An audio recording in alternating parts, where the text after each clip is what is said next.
Hello everyone, स्वागत है आपका हमारे चैनल एसएससी बुक एसबी में। तो ये दोस्तों होने वाला है वीडियो हमारा आरआरबी एनटीपीसी के प्रीवियस ईयर क्वेश्चन पे, जो कि जीके जीएस के होने वाले हैं। तो ये हमारा प्रैक्टिस सेट नंबर 7 है। बाकी के अगर 6 प्रैक्टिस सेट आपने नहीं देखे हैं तो उसका लिंक मैंने डिस्क्रिप्शन में डाल दिया है, आप पहले वो देख लीजिए, क्योंकि इसके बाद वाले ही क्वेश्चन मैं इस वीडियो में आगे कंटिन्यू करने वाला हूँ। तो चलिए अपनी वीडियो को स्टार्ट करते हैं।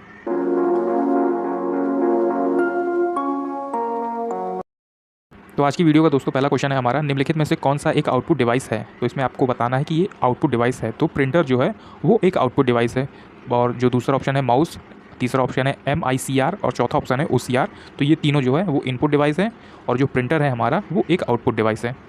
अगला क्वेश्चन देखेंगे हम, यूराल पर्वतमाला डैश और डैश को अलग करती है। जो यूराल पर्वतमाला है वो एशिया को यूरोप से अलग करती है। तो आप याद रखेंगे कि एशिया और यूरोप के बीच में जो पर्वतमाला है उसका नाम है यूराल, जो एशिया और यूरोप को अलग अलग करती है। अगला क्वेश्चन देखेंगे हम, अपने 100वें अंतर्राष्ट्रीय टेस्ट मैच में दोहरा शतक लगाने वाले पहले खिलाड़ी का नाम क्या है। तो अपने 100वें अंतर्राष्ट्रीय मैच में जब दोहरा शतक लगाए इस पहले खिलाड़ी ने, तो इसका नाम जो रूट है, जो इंग्लैंड की तरफ से खेलते हैं। तो आप नाम याद रखेंगे कि जो रूट ने दोहरा शतक लगाया अपने 100वें अंतर्राष्ट्रीय टेस्ट मैच में। अगला क्वेश्चन आता है हमारा, भारतीय संविधान की किस धारा के अंतर्गत राज्यों को अंतर्राष्ट्रीय शांति एवं सुरक्षा संबंधी दायित्व का उल्लेख किया जाता है। तो आपका जो राइट आंसर है वो राज्य के नीति निर्देशक तत्व, जिसे DPSP भी कहते हैं। तो आपने याद रखा कि राज्य की जो नीति निर्देशक तत्व हैं वो अंतर्राष्ट्रीय शांति एवं सुरक्षा संबंधी दायित्वों का उल्लेख करते हैं। अगला क्वेश्चन है हमारा, बुद्ध चरितम नामक जो महाकाव्य है वो किसने लिखा था। तो बुद्ध चरितम जो काव्य है, महाकाव्य, वो अश्वघोष ने लिखा था। तो आप नाम याद रखेंगे कि अश्वघोष ने बुद्ध चरितम नामक महाकाव्य लिखा था। अगला क्वेश्चन आता है दोस्तों हमारा, डैश को किसी अन्य को अंतरित नहीं किया जा सकता और ये उस व्यक्ति की आय और लाभों पर अधिरोपित किए जाते हैं जो इनका भुगतान करते हैं। तो वो क्या है, तो वो है प्रत्यक्ष कर। जो प्रत्यक्ष कर है वो हमारा अंतरित नहीं किया जा सकता, और ये उस व्यक्ति की आय और लाभों पर अधिरोपित किए जाते हैं जो इसका भुगतान करते हैं। अगला क्वेश्चन देखेंगे जो कि है, इनमें से किसे भारतीय योजना का वास्तुकार या फिर आर्किटेक्ट ऑफ इंडियन प्लानिंग कहा जाता है। तो इनमें से किसे कहा जाता है, तो PC महालनोबिस को बोला जाता है आर्किटेक्ट ऑफ इंडियन प्लानिंग। तो आप इसे याद रखेंगे कि PC महालनोबिस को योजना का वास्तुकार के नाम से भी जाना जाता है। अगला क्वेश्चन है हमारा, स्तूप में निर्मित छज्जे या फिर जो बालकनी होती है, तो ये संरचना को क्या कहा जाता है। तो स्तूप में जो छज्जे या फिर बालकनी जैसी संरचना होती है इसे हार्मिका कहते हैं। तो आप नाम याद रखेंगे कि कोई भी स्तूप आप देखेंगे अगर उसमें छज्जे लगे हुए हैं या फिर छज्जे बने हुए हैं जिसे बालकनी कहेंगे, तो वो अगर बना हुआ है तो उस संरचना को हार्मिका के नाम से जाना जाता है। अगला क्वेश्चन आता है हमारा, इनमें से किस योजना का आयुष्मान भारत राष्ट्रीय स्वास्थ्य संरक्षण मिशन में विलय कर दिया गया था। तो ये जो पहले योजना चलती थी, फिर इस योजना को इस नई वाले योजना में जो आयुष्मान भारत के नाम से जानी जाती है इसमें विलय कर दिया था, मतलब एक साथ मिला दिया था। तो वो योजना थी हमारी वरिष्ठ नागरिक स्वास्थ्य बीमा योजना। इसमें मतलब जो 60 साल के ऊपर लोग थे उनके लिए स्वास्थ्य का ध्यान रखा जाता था, उनमें बीमा का योजना थी। तो उसे अब आयुष्मान भारत राष्ट्रीय स्वास्थ्य संरक्षण मिशन में विलय कर दिया गया था। अगला क्वेश्चन है हमारा, जोक या फिर जिसे लीज कहेंगे, ये किस संघ से संबंधित है। तो ये जो जोक होता है ये एनेलिडा जो संघ है उससे संबंधित है। तो आप याद रखेंगे कि एनेलिडा संघ से संबंधित है जोक, जो एक जीव होता है। दक्षिण भारत में स्थित इनमें से कौन सा पहाड़ियों की चोटी नाम डोडा बेटा है। तो जो दक्षिण भारत में स्थित कुछ पहाड़ियाँ हैं उनमें से किसका नाम डोडा बेटा रखा गया है। तो नीलगिरी जो पहाड़ियाँ हैं उनमें से एक चोटी का नाम जो है उनका नाम डोडा बेटा है। अगला क्वेश्चन आता है हमारा, मसाई जनजाति कहाँ पाई जाती है। जो मसाई जनजाति है हमारी वो पाई जाती है अफ्रीका में। तो आप नाम याद रखेंगे कि मसाई जनजाति का संबंध कहाँ से है, तो ये अफ्रीका से है। अगला क्वेश्चन आता है दोस्तों हमारा, भारत के राजनीतिक प्रयासों का लक्ष्य स्वराज था। दादा भाई नौरोजी ने इस लक्ष्य की घोषणा कब की थी। तो दादा भाई सरोजी ने इस लक्ष्य की घोषणा किया था कलकत्ता अधिवेशन जो 1906 में हुआ था। तो आप याद रखेंगे कि कलकत्ता अधिवेशन 1906 में भारत के राजनीतिक प्रयासों का लक्ष्य स्वराज था, और इसे दादा भाई नौरोजी ने इस लक्ष्य की घोषणा की थी। अगला क्वेश्चन देखेंगे हम जो कि है, इनमें से कौन सा कमरे के ताप पर द्रव अवस्था में मौजूद एकमात्र अधादित्व पदार्थ है। तो इसमें से कौन है, तो वो ब्रोमीन है, जो कमरे के ताप पर द्रव अवस्था में मौजूद एकमात्र अधात्विक पदार्थ है। अगला क्वेश्चन है हमारा, डिब्रू सैखोवा या फिर जैव संरक्षित क्षेत्र जो है, जो डिब्रू सैखोवा का जैव संरक्षित क्षेत्र है या बायो रिजर्व जिसे कहेंगे, ये कहाँ स्थित है। तो ये डिब्रू सैखोवा जो है वो असम में स्थित है। तो आप नाम याद रखेंगे कि डिब्रू सैखोवा बायो रिजर्व जो है वो असम में स्थित है। अगला क्वेश्चन है हमारा, चीनी के अल्कोहल में रूपांतरण की प्रक्रिया को क्या कहा जाता है। तो चीनी के अल्कोहल में रूपांतरण की प्रक्रिया किण्वन कहलाती है। फर्मेंटेशन जिसे इंग्लिश में कहेंगे वो कहलाती है। तो आप इसे याद रखेंगे कि फर्मेंटेशन या फिर किण्वन जो होता है वो चीनी के अल्कोहल में रूपांतरण की प्रक्रिया होती है। अगला क्वेश्चन है हमारा, मनरेगा योजना के अंतर्गत निम्नलिखित में से किस अधिकार की गारंटी दी जाती है। तो मनरेगा योजना के अंतर्गत काम का अधिकार जो होता है वो आपको दिया जाने की गारंटी होती है सरकार के द्वारा। तो आप याद रखेंगे कि मनरेगा के अंतर्गत आपको रोजगार या फिर काम मिल सकता है। अगला क्वेश्चन है हमारा, निम्नलिखित में से कौन सा स्मारक दिल्ली में स्थित नहीं है। तो लाल किला, कुतुब मीनार, अग्रसेन की बावड़ी, ये सभी जो है वो दिल्ली में स्थित है, पर ये जो पंचमहल है ये दिल्ली से बाहर है, मतलब दिल्ली में स्थित नहीं है। तो यही आपका राइट आंसर हो जाएगा कि इसमें आपसे पूछा है कि दिल्ली में स्थित नहीं है, तो 3 है और एक जो पंचमहल है हमारा ऑप्शन दूसरा, ये स्थित नहीं है। अगला क्वेश्चन है दोस्तों हमारा, मीराबाई कहाँ की राजपूत कुमारी थी। तो मीराबाई जो राजकुमारी थी वो कहाँ की थी, तो मेड़ता की थी। तो आप इसे नाम से याद रखेंगे कि मेड़ता की मीराबाई जो है वो राजपूत राजकुमारी थी। सत्यशोधक समाज की स्थापना किसने किया था। तो सत्यशोधक जो समाज था उसकी स्थापना किया था ज्योतिबा बाई फुले ने। तो आप नाम से याद रखेंगे कि ज्योतिबा बाई फुले ने सत्यशोधक समाज की स्थापना किया था। रोगजनक सूक्ष्म जीवों की वृद्धि को रोकने वाली दवाओं को क्या कहा जाता है। जो रोगजनक सूक्ष्म जीवों की वृद्धि से होती है, जो हमारी डिसीज़ जो बीमारियां होती है, उसे रोकने वाली दवा किस नाम से जानी जाती है। तो एंटीबायोटिक के नाम से जानी जाती है। तो जैसा आपने देखा था कि जो कोविड आ गया था तो उसका क्या बनाया गया था, तो एंटीबायोटिक जो है वो दवा बनाई गई थी। तो ऐसे ही जो रोग जनित सूक्ष्म जीव होते हैं उनके लिए एंटीबायोटिक जो नाम की होती है तो उसको इस नाम से जाना जाता है। एंटीबायोटिक एक दवा होती है जो उस रोग को रोकेगी। अगला क्वेश्चन है हमारा, राष्ट्रीय विकास परिषद एनडीसी का अध्यक्ष कौन होता है। तो भारत के प्रधानमंत्री होते हैं। राष्ट्रीय विकास परिषद एनडीसी का अध्यक्ष भारत का प्रधानमंत्री होता है। विश्व भर में मानव अधिकार दिवस प्रतिवर्ष किस तिथि को मनाया जाता है। तो मानव अधिकार दिवस जो है वो 10 दिसंबर को मनाया जाता है। आप ये डेट याद रखेंगे कि 10 दिसंबर को मानव अधिकार दिवस मनाया जाता है। अगला क्वेश्चन है हमारा, क्षेत्रीय ग्रामीण बैंकों की स्थापना इनमें से किस वर्ष की गई थी। तो ये किया गया था 1975 में। 1975 में क्षेत्रीय ग्रामीण बैंकों की स्थापना जो है वो की गई थी। अगला क्वेश्चन है हमारा कि किसकी मृत्यु जो है वो चौगान खेलने के समय या फिर खेलने के दौरान हुई थी। तो चौगान कौन खेलता था, तो कुतुबुद्दीन ऐबक जो है वो चौगान खेलता था और यही खेल खेलने के दौरान इसकी मृत्यु भी हो गई थी। तो आप इसे याद रखेंगे कि चौगान खेलते समय कुतुबुद्दीन ऐबक की मृत्यु हो गई थी। नेशनल सेंटर फॉर कंप्यूटरिंग एप्लीकेशन द्वारा विकसित पहला वेब ब्राउज़र कौन सा था। तो ये पहला वेब ब्राउज़र था जिसके जो नाम था वो मोज़ेक था। तो आप इसे याद रखेंगे कि नेशनल सेंटर फॉर कंप्यूटरिंग एप्लीकेशन द्वारा जो विकसित पहला वेब ब्राउज़र था उसका नाम उन लोगों ने रखा था मोज़ेक। अगला क्वेश्चन हमारा, छत्तीसगढ़ में स्थित हसदेव घाटी डैश की खदानों के लिए प्रसिद्ध है। तो जो छत्तीसगढ़ में मौजूद हमारी हसदेव घाटी है वो कोयला के लिए काफ़ी फेमस है। तो इससे आप याद रखेंगे कि छत्तीसगढ़ में हसदेव घाटी जो है वो कोयला के लिए फेमस है। अगला क्वेश्चन आता है हमारा, निम्नलिखित में से किसने गांधी जी को या फिर गांधी जी के नमक आंदोलन के केवल पुरुषों तक ही सीमित न रखने की राजी किया था। तो इसमें आपसे ऐसा पूछा गया है कि ऐसा कौन सा व्यक्ति था जिन्होंने कहा था कि नमक आंदोलन में सिर्फ पुरुष भी नहीं महिलाएं भी जाएंगी। तो वो थी हमारी कमला देवी चट्टोपाध्याय। तो चट्टोपाध्याय, कमला देवी चट्टोपाध्याय आप नाम याद रखेंगे। इन्होंने गांधी जी से ये कहा था कि आपके सॉल्ट मार्च में या फिर नमक आंदोलन में सिर्फ पुरुष ही नहीं सम्मिलित होंगे, हम लोग भी चलेंगे जो फीमेल हैं वहाँ की। सहायक संधि की प्रणाली को स्वीकार करने वाला भारतीय मूल का पहला शासक कौन था। तो सहायक संधि की प्रणाली को स्वीकार किया था हैदराबाद के निजाम ने। तो आप इसे याद रखेंगे कि पहला शासक वहाँ का कौन था, हैदराबाद का निजाम। वैश्विक मौसम पूर्व अनुमान में इनमें से किसका उपयोग किया जाता है। तो जैसा आप सभी को पता है कि इसमें मौसम का पूर्व अनुमान लगाने के लिए आपको एक हाईटेक कंप्यूटर की ज़रूरत पड़ेगी। तो आपको सुपर कंप्यूटर की ज़रूरत पड़ेगी कि मौसम का हाल आने वाले दिनों में कैसा हो सकता है, ये कौन बताएगा आपको, एक सुपर कंप्यूटर ही बता सकता है। तो इसी से आपका आंसर हो जाएगा सुपर कंप्यूटर, जो वैश्विक मौसम की पूर्व अनुमान बता सकता है आपको। यूएनओ के पहले महासचिव कौन थे जो कि अफ्रीकी महाद्वीप के या फिर अफ्रीकी महाद्वीप से संबंधित थे। तो बुतरस घाली जो है वो एक यूएनओ के पहले महासचिव थे और उनका संबंध जो है वो अफ्रीका से था या फिर अफ्रीकी महाद्वीप से था। चुंबकीय फ्लक्स की इकाई क्या होती है। जो चुंबकीय फ्लक्स होता है उसकी इकाई होती है वेबर। तो आप इसे याद रखेंगे कि चुंबकीय फ्लक्स की इकाई वेबर होती है। भारत में स्वदेशी आंदोलन की शुरुआत किस दौरान हुई थी। तो भारत में जब स्वदेशी आंदोलन चल रहा था तो वो भंग विरोधी आंदोलन के दौरान हुआ था। तो भंग विरोधी आंदोलन के दौरान हुआ था भारत में स्वदेशी आंदोलन की शुरुआत। उस महान व्यक्ति का नाम बताइए जिसने भारत में बीजगणित के क्षेत्र में महत्वपूर्ण योगदान दिया था। तो भारत में किसने बीजगणित के क्षेत्र में महत्वपूर्ण योगदान दिया था, तो उनका नाम था आर्यभट्ट। तो आप नाम से याद रखेंगे कि आर्यभट्ट ने बीजगणित के क्षेत्र में महत्वपूर्ण योगदान दिया था। अगला क्वेश्चन है हमारा, परिचकली या फिर परिचिकल्ली इनमें से किस प्रदेश का लोक नृत्य है। तो परिचिकल्ली जो है वो लक्षद्वीप का लोक नृत्य है। आप इसे याद रखेंगे कि परिचिकल्ली जो है वो लक्षद्वीप का लोक नृत्य है। भारत के संविधान कि इनमें से किस अंगों या प्रावधानों को संशोधित नहीं किया जा सकता। तो न्यायिक समीक्षा को जो है वो संशोधित नहीं किया जा सकता। जो न्याय हमारे संविधान में लिखे जा चुके हैं वो वैसे ही रहेंगे, उन्हें संशोधित नहीं किया जा सकता। पुलित्ज़र पुरस्कार विजेता प्रथम भारतीय का नाम बताइए। तो इसमें आपसे पूछा है कि प्रथम भारतीय कौन थे जिन्होंने पुलित्ज़र पुरस्कार जीता था, तो उनका नाम था गोविंद बिहारी लाल। तो आप नाम से याद रखेंगे इन्हें कि गोविंद बिहारी लाल ने जो पुलित्ज़र पुरस्कार है वो सबसे पहले एज अ इंडियन जीता था। विजया बैंक और देना बैंक का विलय इनमें से किस बैंकों में हुआ था?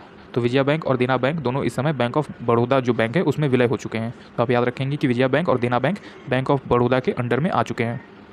अगला क्वेश्चन है हमारा, किस संशोधन द्वारा संपत्ति के अधिकार को मौलिक अधिकार की श्रेणी से हटाकर अनुच्छेद 300A के तहत एक सामान्य विधेयक अधिकार में परिवर्तित कर दिया गया था? तो जो हमारा 44वां संविधान संशोधन था उसके द्वारा जो संपत्ति का अधिकार है वो अनुच्छेद 300A में रख दिया गया था। भारतीय जंगली गधे कहाँ पाए जाते हैं? तो ये इस समय गुजरात जो हमारा स्टेट है वहाँ पे पाए जाते हैं। तो भारतीय जंगली गधे गुजरात में पाए जाते हैं। विश्व की सबसे गहरी झील कौन सी है? तो बैकाल झील जो है इस समय विश्व की सबसे गहरी झील है। तो आप इसे याद रखेंगे कि विश्व की सबसे गहरी झील बैकाल झील है। अगला क्वेश्चन है हमारा, इनमें से कौन सा विकल्प दुर्बलता मंडल या फिर एथेंसोस्फेयर की स्थिति को दर्शाता है? तो एथेंसोस्फेयर या फिर दुर्बलता मंडल को दर्शाता है स्थल मंडल के नीचे। तो ये आपका ऑप्शन हो जाएगा दूसरा, स्थल मंडल के नीचे जो है वो दुर्बलता मंडल या फिर एस्थेनोस्फेयर जो है वो स्थिति को दर्शाता है। अगला क्वेश्चन है हमारा, इनमें से कौन सी स्मृति कृषि नीतियों एवं कार्यक्रमों से संबंधित थी? तो इसमें से कौन सी समिति जो है वो कृषि नीति और कार्यक्रमों से संबंधित थी? तो भानु प्रताप सिंह समिति जो है वो कृषि नीतियों और उनके कार्यक्रमों से संबंधित थी। पृथ्वी पर पाया जाने वाला सर्वाधिक सघन पदार्थ कौन सा है? तो पृथ्वी पर जो पाया जाने वाला सर्वाधिक सघन पदार्थ है ऑस्मियम जो है वो पृथ्वी पर पाए जाने वाला सबसे सर्वाधिक सघन पदार्थों में से एक है। अगला क्वेश्चन देखेंगे हम, भूकंप की किन तरंगों में अनुप्रस्थ विस्थापन शामिल है? तो भूकंप की किन तरंगों में अनुप्रस्थ विस्थापन शामिल है? तो वो एस वेव होती हैं जो हैं उनमें विस्थापन शामिल है, अनुप्रस्थ विस्थापन शामिल है। हिस्टोग्राम का उपयोग क्या ज्ञात करने के लिए किया जाता है? तो आपसे इसमें पूछा गया है क्वेश्चन में कि हिस्टोग्राफ का जो उपयोग है वो किसके लिए किया जाता है? तो ग्राफ के माध्यम से बहुलक, तो इसके लिए ये ग्राफ के माध्यम से एक बहुलक तैयार किया जाता है, इसके लिए हिस्टोग्राफ का उपयोग किया जाता है, हिस्टोग्राम का। अगला क्वेश्चन है हमारा, इनमें से कौन दूसरी लोकसभा के अध्यक्ष या फिर स्पीकर थे? तो इनमें से कौन दूसरी लोकसभा के स्पीकर थे? तो एम अनंत शयनम अयंगर। तो आप नाम इसे याद रखेंगे, एम अनंत शयनम अयंगर जो थे वो दूसरी लोकसभा के अध्यक्ष थे या फिर स्पीकर थे। विश्व प्रसिद्ध स्वर्ण मंदिर जो गोल्डन टेम्पल की आधारशिला किसने रखी? तो फेमस जो गोल्डन टेम्पल है हमारा वो अमृतसर में है और इसका जो आधारशिला रखा था वो हज़रत मियाँ मीर जी ने रखा था। तो आप इसे नाम से याद रखेंगे कि इनका हज़रत मियाँ मीर जी ने आधारशिला रखा था। अगला क्वेश्चन है हमारा, प्रथम सामान्य प्रयोजकनार्थ इलेक्ट्रॉनिक कंप्यूटर ENIAC या फिर ENIAC का पूरा नाम क्या है? तो ENIC का पूरा नाम हम देखेंगे जो कि ऑप्शन नंबर पहला है हमारा, electronic numerical integrator and computer. तो ये ENIAC का पूरा नाम था जो कि एक इलेक्ट्रॉनिक कंप्यूटर था। आप एक बार फिर से नाम याद कर लीजिए, ई से होता है इलेक्ट्रॉनिक, एन से न्यूमेरिकल, आई से इंटीग्रेटर एंड कंप्यूटर। तो आप इससे देख लीजिए, ये कई बार एग्जाम में पूछा जा सकता है, काफ़ी इंपॉर्टेंट फुल फॉर्म है ये। अफगानिस्तान का हेलमंद प्रांत किसकी खेती के लिए प्रसिद्ध है? तो अफगानिस्तान का जो हेलमंद प्रांत है वो अफ़ीम की खेती के लिए प्रसिद्ध है। वहाँ पे अफ़ीम जो है वो भारी मात्रा में उगाए जाते हैं या फिर उनकी खेती की जाती है। रोम से बनी होती है, तो रोम क्या है हमारी? तो ये कंप्यूटर के अंदर लगने वाला एक पार्ट है कंप्यूटर का जो इंटीग्रेटेड सर्किट होता है, उससे रोम बना होता है। मतलब इसे आप इंग्लिश में ही याद कर लीजिए तो आपके लिए काफ़ी ईजी रहेगा, रोम जिसे इंटीग्रेटेड सर्किट से बना होता है।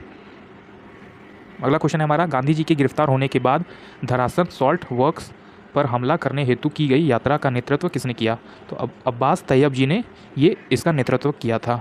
धरासन सॉल्ट वर्क्स पर हमला किया था और उसका नेतृत्व जो है वो अब्बास तैयब जी ने किया था। अगला क्वेश्चन हम देखेंगे, अपने पहले 3 अंतर्राष्ट्रीय क्रिकेट टेस्ट मैचों में लगातार 3 टेस्ट शतक बनाने वाले भारतीय बल्लेबाज का नाम क्या था? तो ये मोहम्मद अजरुद्दीन था। तो आप इन्हें याद रखेंगे कि 3 अंतर्राष्ट्रीय क्रिकेट टेस्ट मैचों में लगातार 3 शतक बनाया था, उनका नाम मोहम्मद अजरुद्दीन है। इनमें से कौन सा प्रकाश के प्रकीर्णन का एक उदाहरण है? तो आकाश का नीला दिखना जो है वो प्रकाश के प्रकीर्णन का एक बहुत अच्छा एग्जाम्पल है। जैसे आपको आकाश नीला दिखाई देता है तो इसका एग्जाम्पल ये है, जो प्रकाश का प्रकीर्णन होता है उसके कारण जो है वो आकाश हमें नीला दिखाई देता है। आइए अगला क्वेश्चन देखते हैं हम, जो कि ये कौन सा कोशिकांग प्रकाश संश्लेषण के दौरान प्रकाश ऊर्जा का उपयोग करता है? तो ये हरित लवक होता है या फिर क्लोरोप्लास्ट जो होता है वो प्रकाश संश्लेषण के दौरान प्रकाश ऊर्जा का प्रयोग करता है। अगला क्वेश्चन है हमारा, संयुक्त राष्ट्र विश्वविद्यालय यूनाइटेड नेशन यूनिवर्सिटी का मुख्यालय कहाँ स्थित है? तो यूनाइटेड नेशन यूनिवर्सिटी का जो मुख्यालय स्थित है वो जगह है हमारी जापान। तो आप नाम याद रखेंगे कि संयुक्त राष्ट्र विश्वविद्यालय या फिर यूनाइटेड नेशन यूनिवर्सिटी जो मौजूद है वो उसका मुख्यालय जो जापान में स्थित है। सिपाही विद्रोह के दौरान गवर्नर जनरल कौन था? तो सिपाही विद्रोह हुआ था तो उससे हमें जो गवर्नर जनरल थे उनका नाम था लॉर्ड कैनिंग। तो आप याद रखेंगे कि लॉर्ड कैनिंग जो थे वो सिपाही विद्रोह के दौरान गवर्नर जनरल की पोस्ट पे थे। अगला क्वेश्चन है, इनमें से कौन सी गतिविधियाँ ग्रीन हाउस प्रभाव के लिए जिम्मेदार नहीं है? तो परिवहन के लिए सोलर कार का उपयोग करना ये ग्रीन हाउस प्रभाव के लिए जिम्मेदार नहीं है। बाकी जो 3 है, ईंधन के रूप में लकड़ी का उपयोग, परिवहन के लिए पेट्रोल वाहनों का उपयोग और ताप विद्युत संयंत्र में होने वाला उत्सर्जन, ये तीनों ग्रीन हाउस को इफेक्ट करते हैं। और जो सोलर कार होती है वो किसी भी तरह से ग्रीन हाउस इफेक्ट को मतलब किसी भी तरह से प्रभावित नहीं करती है। तो ये आपका राइट आंसर हो जाएगा। गवर्नर जनरल लॉर्ड डलहौजी ने किस साम्राज्य को चेरी नाम दिया था? तो अवध साम्राज्य को लॉर्ड डलहौजी ने चेरी के नाम से बुलाया करते थे या फिर ये नाम दिया था। तो आप इसे याद रखेंगे कि लॉर्ड डलहौजी ने अवध साम्राज्य को चेरी का नाम दिया था। अगला क्वेश्चन आता है दोस्तों हमारा, जो कि है भारत के उपराष्ट्रपति का निर्वाचन किसके द्वारा किया जाता है? तो ये किया जाता है संसद के दोनों सदनों के सदस्यों द्वारा। तो आप इन्हें याद रखेंगे कि भारत के उपराष्ट्रपति का निर्वाचन संसद के दोनों सदनों के सदस्यों के द्वारा किया जाता है। अगला क्वेश्चन है हमारा, यूनिक्स, MS DOS, लिनक्स इनमें से किसके उदाहरण हैं? तो ये सभी जो हैं वो ऑपरेटिंग सिस्टम है। यूनिक्स हो गया, MS DOS हो गया, माइक्रोसॉफ्ट हो गया, तो ये सभी जो है वो ऑपरेटिंग सिस्टम के उदाहरण हैं। अगला क्वेश्चन देखेंगे हम, विवेकानंद शिला स्मारक कहाँ स्थित है? तो विवेकानंद शिला स्मारक जो है वो कन्याकुमारी में स्थित है। तो आप याद रखेंगे विवेकानंद शिला स्मारक जो है वो कन्याकुमारी में स्थित है। अगला है, इनमें से कौन सा देश एशियान या फिर ASEAN का सदस्य नहीं है? तो भारत जो है वो एशियान का सदस्य नहीं है। अगला क्वेश्चन है हमारा, nuclear power corporation of India limited NPCIL का मुख्यालय जो है वो कहाँ है? तो ये मुख्यालय है मुंबई में। तो आप इसे याद रखेंगे कि NPCIL या फिर nuclear power corporation of India limited ये मुख्यालय है इसका मुंबई में। अगला क्वेश्चन दोस्तों हमारा है कि लोकटक या फिर जो लोकताक झील है वो किस राज्य में है? तो लोकटाक जो झील है वो हमारा मणिपुर राज्य में स्थित है। तो आप इसे नाम से याद रखेंगे कि लोकटाक झील जो है वो मणिपुर राज्य में स्थित है। अगला है दोस्तों हमारा, नाभिकीय रिएक्टरों में ईंधन के रूप में इनमें से किसका प्रयोग किया जाता है? तो यूरेनियम का प्रयोग किया जाता है नाभिकीय रिएक्टर के ईंधन के रूप में। तो नाभिकीय रिएक्टर जो भी होते हैं उनमें ईंधन के रूप में किसका प्रयोग होता है? तो यूरेनियम का प्रयोग होता है। यूनेस्को विश्व विरासत स्थल कांदिरिया महादेव मंदिर कहाँ स्थित है? तो जो कांदिरिया महादेव मंदिर है ये यूनेस्को के विश्व विरासत स्थल में शामिल है और ये खजुराहो में स्थित है।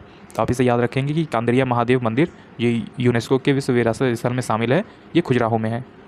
इनमें से कौन सा जो है जल में घुलनशील विटामिन है? तो विटामिन B जो होता है वो जल में घुलनशील होता है। अगर विटामिन C होता तो वो भी जल में घुलनशील होता है। तो आप नाम से याद रखेंगे कि विटामिन B और विटामिन C जो है वो जल में घुलनशील विटामिन होते हैं।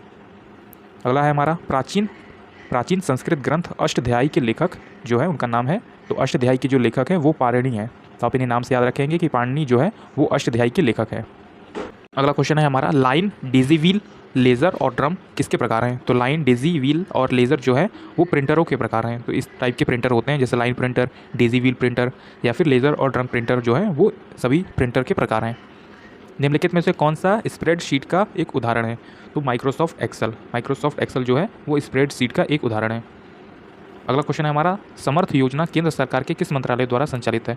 तो जो समर्थ योजना है वो वस्त्र मंत्रालय के द्वारा संचालित है। भारत में इनमें से किस वायसराय ने निर्वाचित स्थानीय सरकारी निकायों के सृजन में पहल किया था? तो लॉर्ड रिपन जो है उन्होंने जो निर्वाचित स्थानीय सरकारी निकायों के सृजन में पहली बार पहल किया था। भारतीय संविधान में इनमें से किस अनुच्छेद नए राज्य के गठन, सीमाओं में फेरबदल इत्यादि से संबंधित है?